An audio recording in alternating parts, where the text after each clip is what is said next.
Lyca production Subaskaran வழங்கும் Arun Vijay Amy Jackson Nimisha நடிப்பில் director Vijay இயக்கத்தில் மிஷன் சாப்டர் 1 திரையரங்கில் வெற்றிகரமாக ஓடிக்கொண்டிருக்கிறது. குடும்பத்தோட போய் பாருங்க.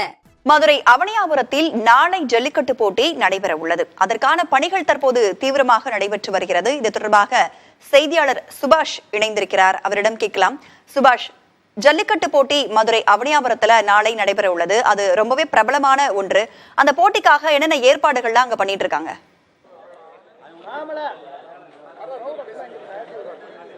கண்டிப்பாக ராதா, மதுரை அவனியாபுரத்தில் நாளை ஜல்லிக்கட்டு போட்டியானது நடைபெற உள்ள நிலையில் அதற்கான பணிகள் தற்போது விறுவிறுப்பாக நடைபெற்று வருகிறது. தற்போது அந்த காட்சிகளை ஒளிப்பதிவாளர் லட்சுமணன் காட்சிப்படுத்திக் கொண்டிருக்கிறார். மதுரையில் வரும் நாளை 15ஆம் தேதி முதல் தொடர்ச்சியாக 3 நாட்கள் அவனியாபுரம், பாலமேடு, அலங்காநல்லூர் உள்ளிட்ட ஜல்லிக்கட்டு போட்டிகளானது தொடர்ந்து நடைபெற உள்ளது. இதற்காக அவனியாபுரம் ஜல்லிக்கட்டு நடைபெறும் இடத்தினை தற்போது 1 கிலோமீட்டர் தூரத்திற்கு இந்த பேரிகார்டுகள் அமைக்கும் பணிகள் நடைபெற்று வருகிறது. தற்போது முதல் முறையாக அவனியாபுரத்தில் இந்த தண்டவாள வாடிவாசலானது அமைக்கப்பட்டிருக்கு.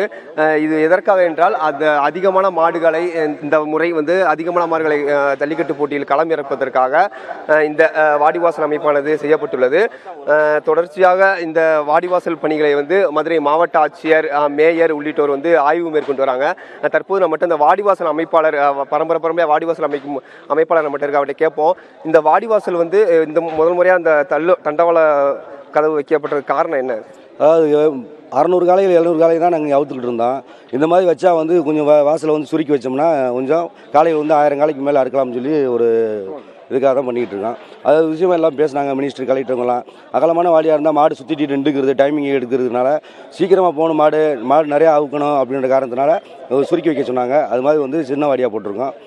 இப்போ இந்த தண்டவாள வாடிவாசல் அமைக்கிறதுனால இப்போ எவ்வளோ அதிகமாக, போன வட்டத்தோட இந்த வட்டம் எவ்வளோ அதிகமாக காளைகளை இறக்கலாம்? ஒரு 1000 காலை முதல் 600 காலை 200 காலை தான் அவுத்தான். இப்போ 1000 காலைக்கு மேலே அவுக்கலாம்ன்ற ஒரு இதில் தான் நாங்கள் இப்போ போட்டிருக்காங்க, சொல்லியிருக்காங்க மினிஸ்டர், மற்றவங்க கலெக்டர்லாம் சொல்லியிருக்காங்க, ஆஃபீஸர்லாம் பேசியிருக்காங்க. கண்டிப்பாக நம்ம கேட்கலாம். இப்போது சென்ற முறை 600 காளைகளே களமிறக்கப்பட்டதாகவும், கூடுதலாக இந்த ஜல்லிக்கட்டு காளைகளை இறப்பதற்காக முதல் முறையாக இந்த அவனியாபுரம் ஜல்லிக்கட்டில் அந்த தண்டவாள கதவானது வாடிவாசலில் அமைக்கப்பட்டுள்ளது. மேலும் இந்த தற்போது இந்த சமயத்தில் இந்த இடத்தில் மதுரை மாவட்ட ஆட்சியரும் மதுரை மேயர் உள்ளிட்ட அதிகாரிகள் தற்போது ஆய்வு மேற்கொண்டு வருகின்றனர். இந்த ஜல்லிக்கட்டு போட்டியில் பங்கேற்பதற்காக சுற்றுகள் 50 சுற்றுகளுக்கு 50 வீரர்கள் ஒரு சுற்று என நடைபெற உள்ளது.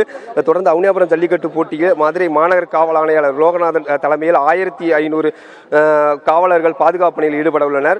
இந்த ஜல்லிக்கட்டு போட்டியானது நாளை சரியாக 8 மணிக்கு தொடங்கப்பட்டு 5 மணி வரைக்கும் நடைபெறும் என மாவட்ட நிர்வாகம் சார்பாக தெரிவிக்கப்பட்டுள்ளது. ஜல்லிக்கட்டை காண வரும் மக்கள், மாடுபிடி வீரர்கள் பயன்படுத்தும் வகையில் 15 இடங்களில் தண்ணீர் வசதிகள் செய்யப்பட்டுள்ளது. 4 இடங்களில் இதற்கான கழிப்பறை வசதிகளும் 2 LED திரைகளும் வைக்கப்பட உள்ளதாகவும் மாவட்ட நிர்வாகம் சார்பாக தெரிவிக்கப்பட்டுள்ளது. மேலும் அவனியாபுரம் அந்த மார்க்கெட் பகுதியில் உள்ள ஆரம்ப சுகாதார நிலையத்தில், அரசு பள்ளியில் ஆரம்ப சுகாதார நிலையம் போல் சிகிச்சை அளிப்பதற்கான ஏற்பாடுகளும் மருத்துவ குழு சார்பாக ஏற்பாடானது செய்யப்பட்டுள்ளது. மேலும் இது தொடர்பாக எந்த அசம்பாவிதங்களும் தடுப்பதற்காக போலீசார் தொடர்ந்து கண்காணிப்பில் ஈடுபட்டு வருவதாகவும், CCTV கேமரா உள்ளிட்டவை பொருத்தப்பட உள்ளதாகவும் பணிகள் செய்யப்பட்டுள்ளது. மேலும் இந்த பணிகளையான தற்போது மாவட்ட ஆட்சியர், மேயர் உள்ளிட்டோர் ஆய்வு மேற்கொண்டு வருகின்றனர். பல்வேறு ஏற்பாடுகள் செய்யப்பட்டிருக்கிறது. பல்வேறு விவரங்களை வழங்கியமைக்கும், கலந்துரையாடியமைக்கும் நன்றி சுபாஷ். லைகா புரொடக்ஷன் சுபாஷ்கரன் வழங்கும் அருண் விஜய் எமி ஜாக்சன் நிமிஷா நடிப்பில் டைரக்டர் விஜய் இயக்கத்தில் மிஷன் சாப்டர் 1 திரையரங்கில் வெற்றிகரமாக ஓடிக்கொண்டிருக்கிறது. குடும்பத்தோட போய் பாருங்க.